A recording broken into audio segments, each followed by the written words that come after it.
Good morning students.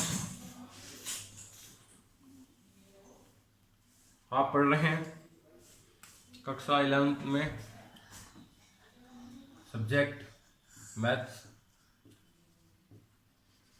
जिसका chapter first है आपका सेट्स यानी कि समुच्चय। तो हमने पिछले 2 वीडियो में समुच्चय के बारे में परिभाषा पढ़ी थी, समुच्चय के प्रकार पढ़े थे। उनका हम एक बार क्विक रिवीजन देख लेते हैं वापस। तो सबसे पहले मैंने बताया था समुच्चय किसे कहते हैं।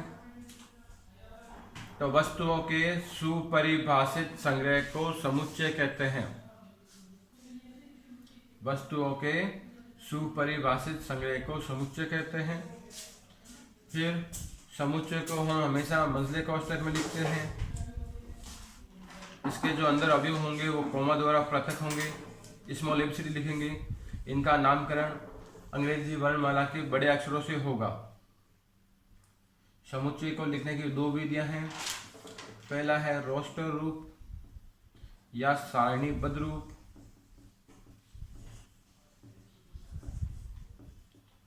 दूसरा है समुच्चय निर्माण रूप। सारणीबद्ध रूप में, रोस्टर रूप में आप डायरेक्ट जो है अवयव लिखते हैं। समुच्चय निर्माण रूप में आप भाषा के रूप में लिखते हैं। ये क्या है? लैंग्वेज फॉर्म है, भाषा का फॉर्म है, जिसमें आप एक चर का निर्धारण करते हैं XYZ। फिर आप ये सेमीकोलन जो 2 बिंदी है जिसको आप जब की पढ़ते हैं का उपयोग करते हैं। फिर उसका एक विशेष गुण विशेषता लिखते हैं। फिर हमने पढ़े थे समुच्चय के प्रकार। समुच्चय के प्रकार में पहला हमने पढ़ा था रिक्त समुच्चय है। तो रिक्त समुच्चय किसे कहते हैं? एक ऐसा समुच्चय जिसमें कोई भी अवयव नहीं हो। इसे हम या तो इससे लिखेंगे या इसको फाई से लिखेंगे। फिर दूसरा पढ़ा था हमने परिमित समुच्चय, जिसमें सीमित संख्या में समुच्चय हो, जो काउंटेबल हो। जो काउंटेबल नहीं होता वो होता है अपरिमित, जिसमें बहुत सारे हो। हमने एक भी देखा था एकल समुच्चय, ऐसा समुच्चय जिसमें केवल एक ही अवयव हो। परिमित समुच्चय अपरिमित हो गया। फिर हमने देखा था समान समुच्चय। तो समान समुच्चय है 2 या 2 से अधिक समुच्चय यदि उनमें अवयवों की संख्या समान हो तथा अवयव भी सेम हो। फिर था हमारा उप समुच्चय, जब एक समुच्चय के अवयव दूसरे समुच्चय में उपस्थित हो। इसका चिन्ह था ये लंबा, A is subset of B. A B का उपसमुच्चय कहलाता है। ए बी का उपसमुच्चय कहलाता है कब? ए के सारे अवयव बी में मौजूद हो। लास्ट हमने पढ़ा था सार्वत्रिक समुच्चय, यूनिवर्सल सेट, जिसको हम लिखते हैं यू से। एक ऐसा आधारभूत समुच्चय जिसके लिए आपको अगर कोई काम करने के लिए 4-5 समुच्चय दिए हुए, उनके सारे अवयव इसमें आ जाए। तो ये बातें हम पिछले 2 वीडियो में कर चुके हैं। तो अब देखते हैं क्वेश्चंस, फिर बाकी बातें थोड़ी और बाद में करेंगे डेफिनेशन से संबंधित।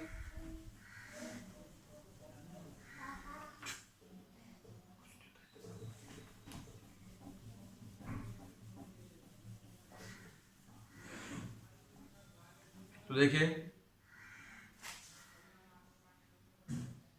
हम देखते हैं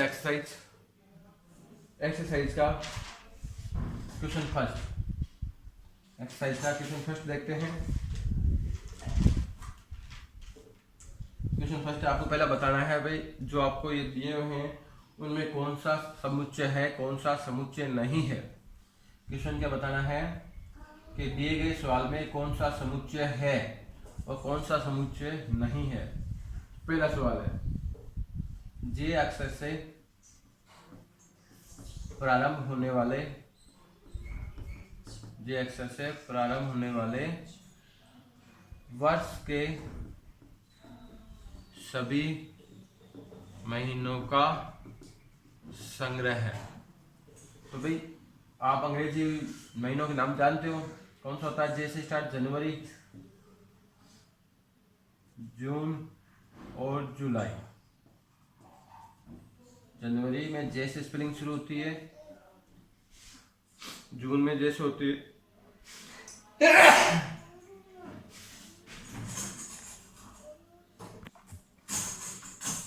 तो आप किसी से भी ये क्वेश्चन पूछेंगे अगर, तो आपको ये 3 मंत्र के नाम ही बताएंगे। ये क्या है, वेल डिफाइंड है, सुपरिभाषित।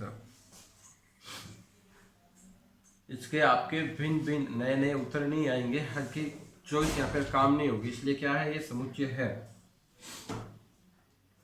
दूसरा है, भारत के 10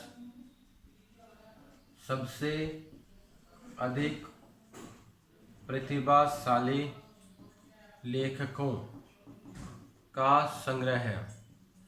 तो सबसे अधिक प्रतिभाशाली, इसकी डेफिनेशन क्या है, डिफाइंड क्या, परिभाषा क्या है इसकी, सबकी नज़र में प्रतिभाशाली की परिभाषा अलग होगी, लेखक।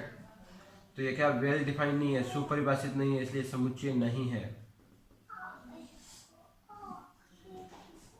विश्व के सर्वश्रेष्ठ 11 बल्लेबाजों का संग्रह। विश्व के सर्वश्रेष्ठ 11 बल्लेबाज चाहिए आपको, भारत के नहीं, विश्व के। तो कोई अफ्रीका का जॉन्टी रोड्स, हाशिम अमला, तो विश्व के सर्वश्रेष्ठ 11 बल्लेबाज, कोई रिकी पॉन्टिंग लेना चाहेगा तो कोई ब्रायन लारा। तो सबकी जो है सूची अलग अलग होगी, तो ये भी क्या है, सुपरिभाषित नहीं है, इसलिए ये भी समुच्चय नहीं है।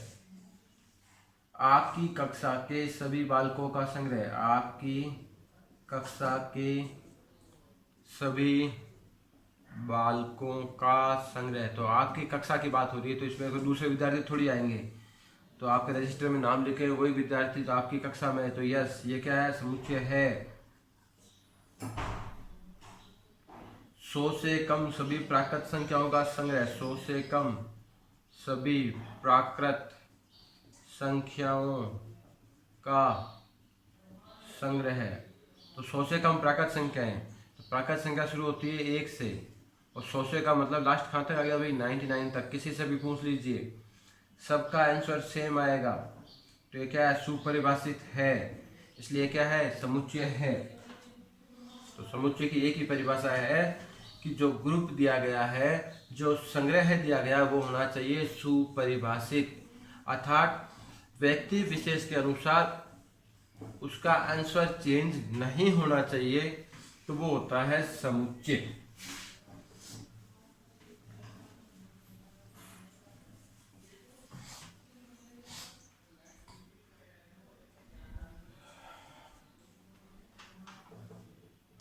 अगला है लेखक प्रेमचंद द्वारा। लेखक प्रेमचंद द्वारा लिखित उपन्यासों का संग्रह है। लिखित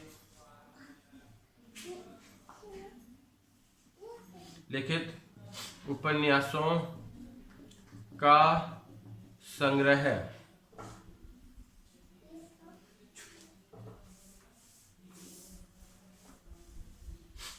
तो प्रेमचंद ने जो बुकें लिखी है उनका संग्रह, आपको प्रेमचंद द्वारा लिखी हुई फिक्स बुकें, वही तो उन्हीं को तो कलेक्ट करना है।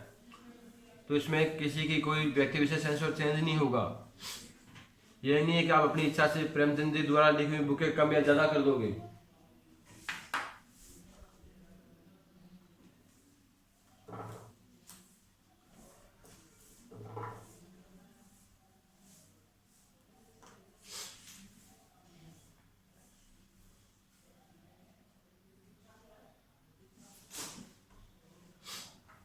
तो ये आपका समुच्चय है। सभी समपूर्णांकों का संग्रह। सभी समपूर्णांकों का संग्रह। तो समपूर्णांक सब जानते हैं, सम संख्या किसे कहते हैं, जिसमें 2 का भाग पूरा पूरा जाता है। तो सभी के लिए उत्तर सेम होगा, किसी का उत्तर चेंज नहीं होगा। व्यक्ति विशेष का इस पे कोई भी फर्क नहीं पड़ेगा, इसलिए ये भी क्या है, समुच्चय है। इस अध्याय में आने वाले प्रश्नों का संग्रह। इस अध्याय में आने वाले प्रश्नों का संग्रह है। तो ये भी क्या है, इसमें भी किसी व्यक्ति विशेष का आंसर चेंज नहीं होना, जो इस बुक में क्वेश्चन है वो आएंगे। तो ये भी क्या वेल डिफाइंड है, तो ये भी क्या है, समुच्चय है। विश्व के सबसे खतरनाक, विश्व के सबसे खतरनाक, अधिक खतरनाक जानवरों का संग्रह है। अधिक खतरनाक जानवरों का संग्रह है। अब खतरनाक की परिभाषा क्या है? खतरनाक की परिभाषा क्या है? क्या शेर ही खतरनाक होता है, या मगरमच्छ खतरनाक होता है, या बड़ी जो शार्क मछलियां वगैरह है? तो वही जो जानवर, जैसे कुत्ता है, अगर कुत्ता भी आपको काट खाए या आपको सांड लेकर भी पीछे पड़ जाए तो वो भी तो खतरनाक ही है। कि आप सांड से लड़ लोगे क्या? तो खतरनाक की कोई डेफिनेशन नहीं है। तो ये सबके व्यक्ति विशेष के अनुसार उत्तर अलग अलग होंगे। कोई किसी को भी किसी कैटेगरी में ला सकता है। तो यह समुच्चय नहीं है, क्योंकि ये सुपरिभाषित नहीं है। खतरनाक की परिभाषा सुपरिभाषित नहीं है। जो मनुष्य जाति को नुकसान पहुंचाए वो सब खतरनाक है। तो ये भी क्या सुपरिभाषित नहीं होने के कारण समुच्चय नहीं है। तो हम समुच्चय से संबंधित इतनी क्वेश्चन देख चुके हैं। अब आपको समुच्चय की परिभाषा स्पष्ट हो गई होगी। क्या होती है? वस्तुओं के सुपरिभाषित संग्रह को समुच्चय कहते हैं। तो ये था आपका प्रश्न फर्स्ट। प्रश्न सेकंड देखते हैं। Question number 2। एक समुच्चय ए लिखा हुआ है। एक समुच्चय ए दिया हुआ है जिसमें अवयव है 1 से 6 तक। समुच्चय ए में 6 अवयव हैं। उनके अंदर या तो ये चिन्ह भरना है, ये चिन्ह भरना है। इस चिन्ह का मतलब होता है, इस चिन्ह का मतलब है अवयव है। अवयव है। और जब आप इसको काट दोगे तो इसका मतलब होता है अवयव नहीं है। अवयव है और अवयव नहीं है। तो ये समुच्चय ए में ए है। समुच्चय ए का 1 अवयव है, 2 अवयव है, 3 अवयव है, 4 अवयव है, 5 अवयव है, ये 6 अवयव है। ठीक है। तो आपको देखो पहला क्वेश्चन दिया हुआ 5 खालिस्तान ए। तो अवयव है, अगर 5 इस समुच्चय का अवयव है तो आपको ये चिन्ह भरना है। अवयव नहीं है तो ये चिन्ह भरना है। तो आपको समुच्चय ए में 5 नजर आ रहा है क्या? तो समुच्चय ए में 5 है। तो अवयव है मतलब आपको ये चिन्ह भरना है 5 अवयव है ए का। दूसरा है आपका 8 खालिस्तान ए। तो क्या इस समुच्चय में 8 लिखा हुआ है क्या? नहीं है, तो 8 अवयव नहीं है ए का। तीसरा 0, क्या 0 इसका अवयव है? 0 इसका अवयव नहीं है। 4 इसका अवयव है। 2 भी इसका अवयव है और 10 भी इसका अवयव नहीं है। तो इस प्रकार से इन चिन्हों का मतलब होता है अवयव है एंड अवयव नहीं है। 5 अवयव है ए का, या इसको हम ये भी लिख सकते हैं, कहीं कहीं आप ये भी पढ़ सकते हो, ई का मतलब होता है बिलोंग टू। बिलोंग टू मतलब संबंधित है। 5 संबंधित है समुच्चय ए से, मतलब 5 का समुच्चय ए से संबंध है, मतलब वो उसका अवयव है। तो हम इंग्लिश में ये भी पढ़ते हैं 5 belong to A. 5 A does not belong to A. ये भी वर्ड कहीं पे आप पढ़ो तो आपको सरप्राइज नहीं होना है। दोनों मीनिंग है इसके, अवयव है या बिलोंग टू।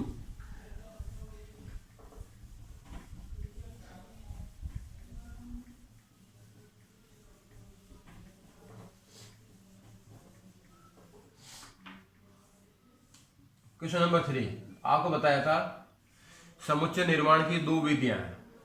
एक विधि है रोस्टर रूप या सारणी रूप, दूसरी विधि है समुच्चय निर्माण रूप।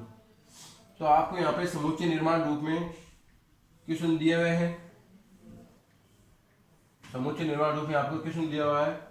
पहला है ए, x जबकि x एक पूर्णांक है। x क्या? एक पूर्णांक है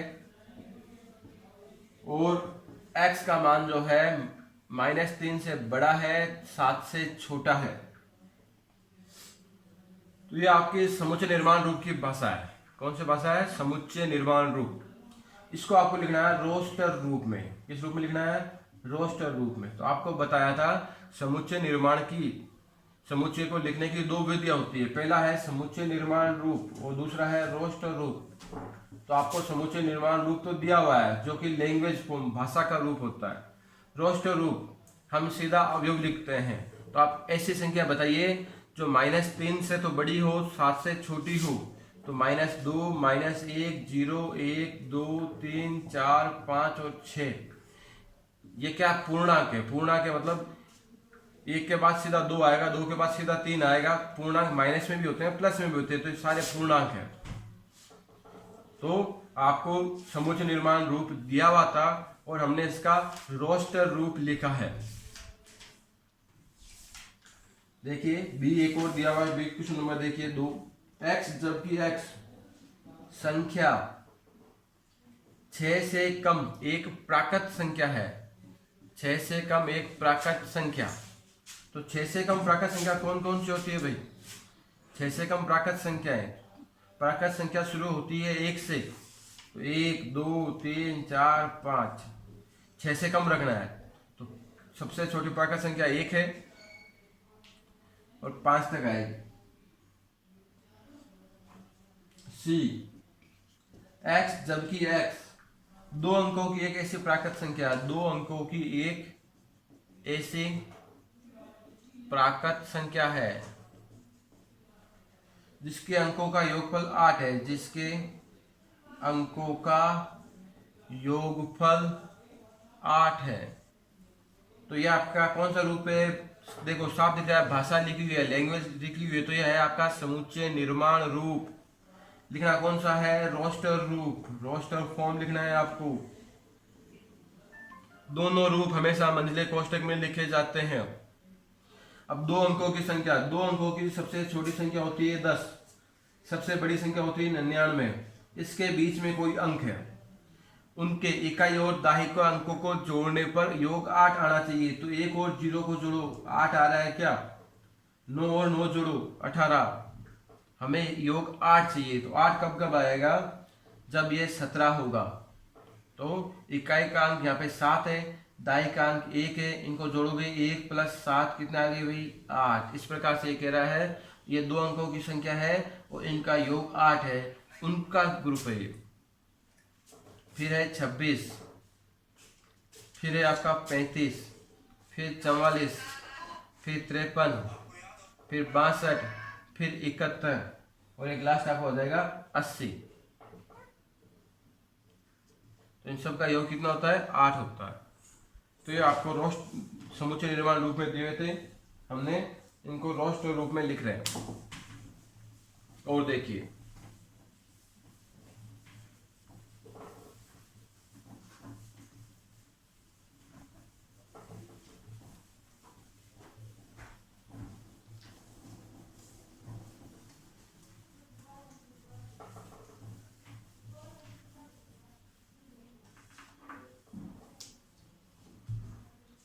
एक, देखिए जैसे हम इसका 5वां देखते हैं। E बराबर ट्रिगोनोमेट्री, TRIGONOMETRY। ट्रिगोनोमेट्री शब्द के सभी अक्षरों का समुच्चय है। शब्द के सभी अक्षरों का समुच्चय। तो एक आपको वर्ड दिया हुआ है ट्रिगोनोमेट्री, जो कि आपने चक्र पढ़ा है त्रिकोणमिति के नाम से। इसके जो ये आपका एक पूरा वर्ड है, शब्द है, इसके अक्षरों का समुच्चय रोस्टर फॉर्म में लिखना है। तो हम क्या लिखेंगे? सबसे पहले लिखेंगे T, फिर R I। मतलब जो अक्षर इसमें आए हैं उनको हम कॉमा लगा के अलग लिख देंगे। ये जिस फॉर्म में उसी फॉर्म में लिखना है। मैंने आपको वैसे बताया था कि हम इसमें छोटी वर्णमाला लिखेंगे, लेकिन यहाँ पे स्पेलिंग दी हुई है, इसलिए आपको चेंज नहीं करना है। TRIGON। कोई भी अक्षर 2 बार नहीं आएगा, यहाँ पे रिपीट अलाउड नहीं है। Repetition does not allowed. दोहरान आपको नहीं करना है। एक शब्द को, एक अक्षर को एक बार ही लिखना है। ओ पहले आ चुका है, इसलिए ओ को हम दूसरी बार नहीं लिखेंगे। M, E, T पहले आ गया, R पहले आ गया, Y। तो इसके आपके ट्रिगोनोमेट्री शब्द के अक्षरों का समुच्चय का रोस्टर फॉर्म आ गया। एक और देखिए, जैसे है आपके बेटर, BETTER। बेटर शब्द के आपको लिखना है रोस्टर फॉर्म। तो ये हो जाएगा BETTER। T R. तो मैंने आपको पहले बताया था समुच्चय के अंदर जब आप इस प्रकार के कोई स्पेलिंग दी हुई है उनके अक्षरों का समुच्चय पूछता है तो आपको 2 बार कोई भी अक्षर नहीं लिखने हैं, 2 बार अक्षर नहीं लिखेंगे, 2 बार अक्षर नहीं लिखेंगे। दूसरा मैंने बताया यहाँ पे क्रम का कोई भी महत्व नहीं है, क्रम का कोई महत्व नहीं है। तो ये आपका हो गया समुच्चय निर्माण रूप को रोस्टर रूप में लिखना। अब हम देखते हैं रोस्टर रूप को समुच्चय निर्माण के रूप में लिखना, रिवर्स प्रोसेस। अभी आपको भाषा का रूप दिया हुआ था और आपने रोस्टर रूप में लिखा, अवयव लिखे सीधे। अब हम लिखेंगे अवयव दिया हुआ है क्वेश्चन नंबर 4। तो पहला सवाल है 3, 6, 9, 12। तो ये आपको 3, 6, 9, 12 ये आपको क्या है रोस्टर रूप में दिया हुआ है। रोस्टर रूप दिया हुआ है, इसको लिखना है समुच्चय निर्माण रूप में। क्या दिया हुआ है? रोस्टर रूप दिया हुआ है, लिखना है आपको समुच्चय निर्माण रूप में। तो समुच्चय निर्माण रूप में लिखने के लिए आपको बताया था पहले आप निर्धारित करेंगे मंझला कोष्ठक, फिर एक चर का निर्धारण करेंगे, चर हो गया x, फिर 2 बिंदु जिसको पढ़ते हैं जबकि सेमीकोलन, x जबकि x। अब इसका गुणधर्म लिखना है। ये क्या है भाई? 3 का गुणज है। क्या है? 3 का गुणज।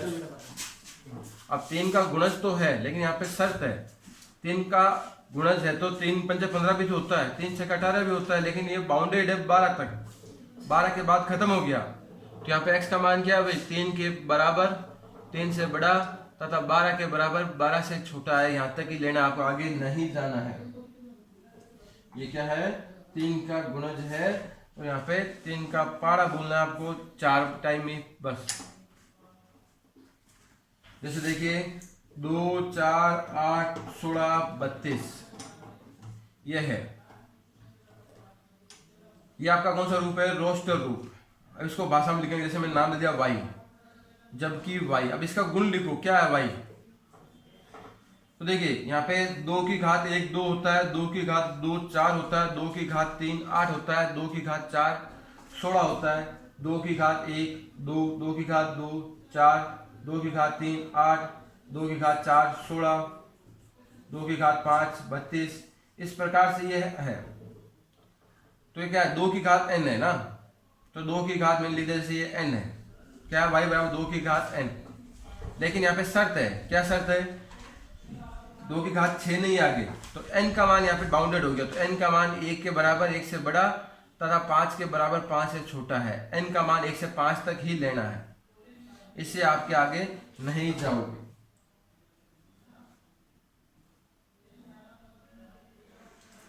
तो ये कौन सा रूप है? आप रोस्टर रूप को समुच्चय निर्माण के रूप में लिख रहे हो।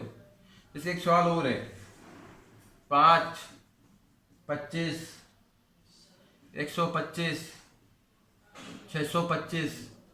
तो सेम सवाल यहाँ पे 5 की घातें हैं, तो क्या हो गया? x जबकि x क्या है? 5 की घात n, और n का मान क्या है? 1 से 4 तक।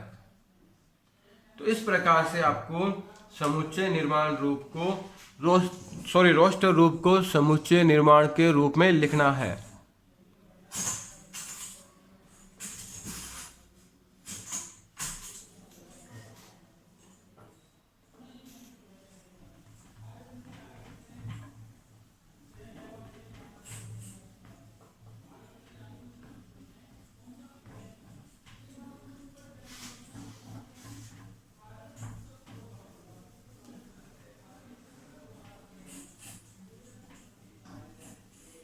आगे देखिए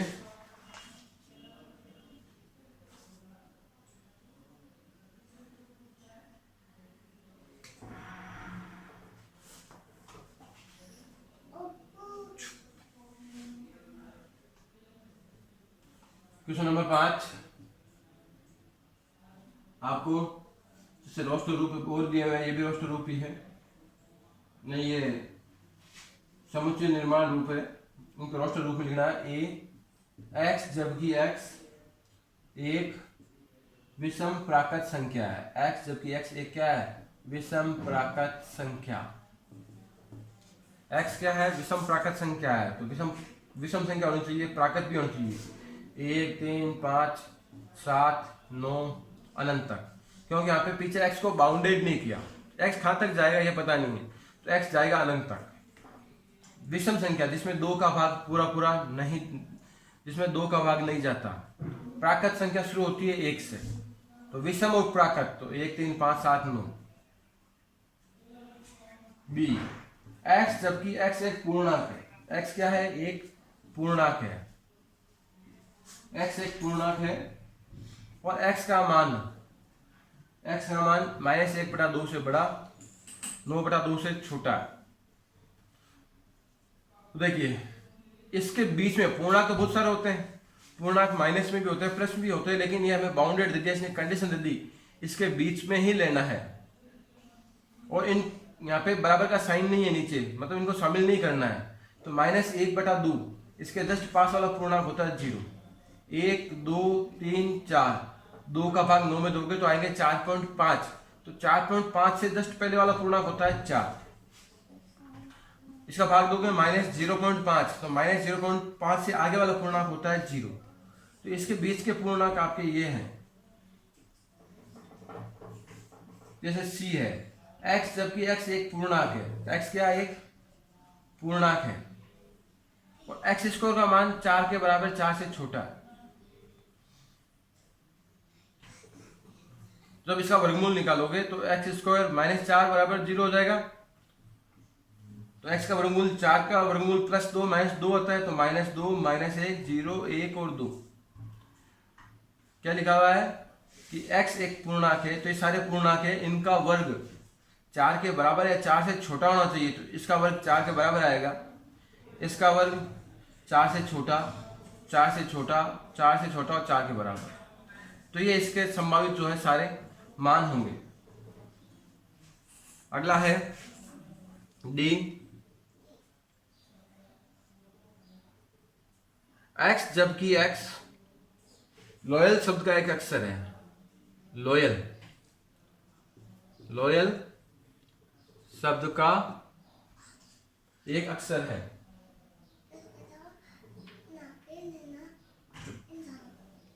लॉयल शब्द का एक अक्षर है, तो लॉयल शब्द दिया हुआ है, तो क्या हो जाएगा LOYA, रिपीट नहीं करना।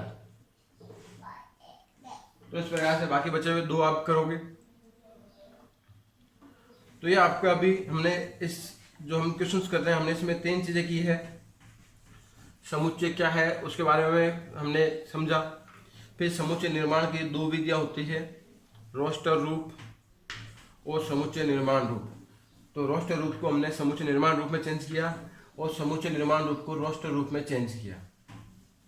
आपका क्वेश्चन नंबर 6 है,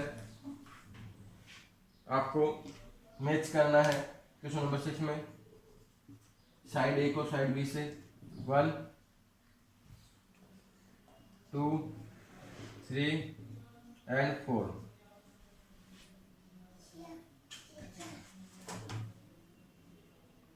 तो इस साइड में आपका है 1 2 3 6 2 3 MATHEICS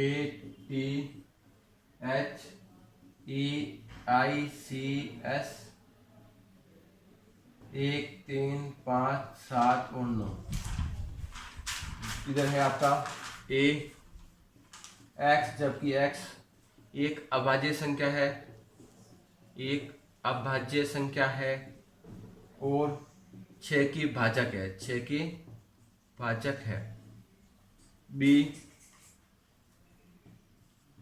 x जबकि x संख्या 10 से कम विषम प्राकृत संख्या, संख्या 10 से कम विषम प्राकृत संख्या है। C x जबकि x एक प्राकृत संख्या है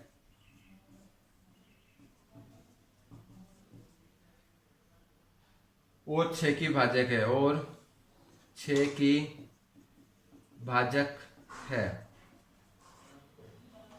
x, जबकि x मैथमेटिक्स शब्द का अक्षर है, MATHEMATICS मैथमेटिक्स शब्द का अक्षर है।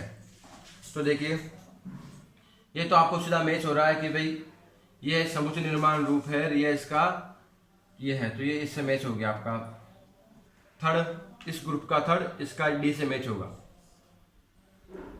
अब देखिए 10 से कम विषम प्राकृत संख्या, तो प्राकृत संख्या 1 से शुरू होती है, विषम है 10 से कम, तो ये हो गया आपका बी। अब देखिए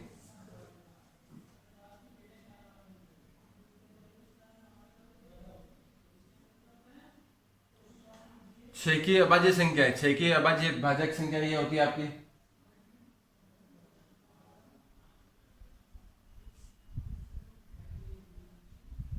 6 की अभाज्य संख्या 2 और 3 आ जाएगा। और प्राकृत संख्या 6 की भाजक है, ये सब प्राकृत संख्या है, इनका सब में सब इन सब का भाग 6 में जाता है। तो ये आपके इस साइड में आपका लिखा हुआ था रोस्टर रूप, इधर था समुच्चय निर्माण रूप जिसका आपको मैच करना था। तो ये आप जो कर चुके वही काम है। तो अभी हमने दो जो बातें की थी उससे रिलेटेड क्वेश्चन किए। इससे अगली बातें नेक्स्ट वीडियो में करेंगे। आज के लिए इतना ही। Thank you.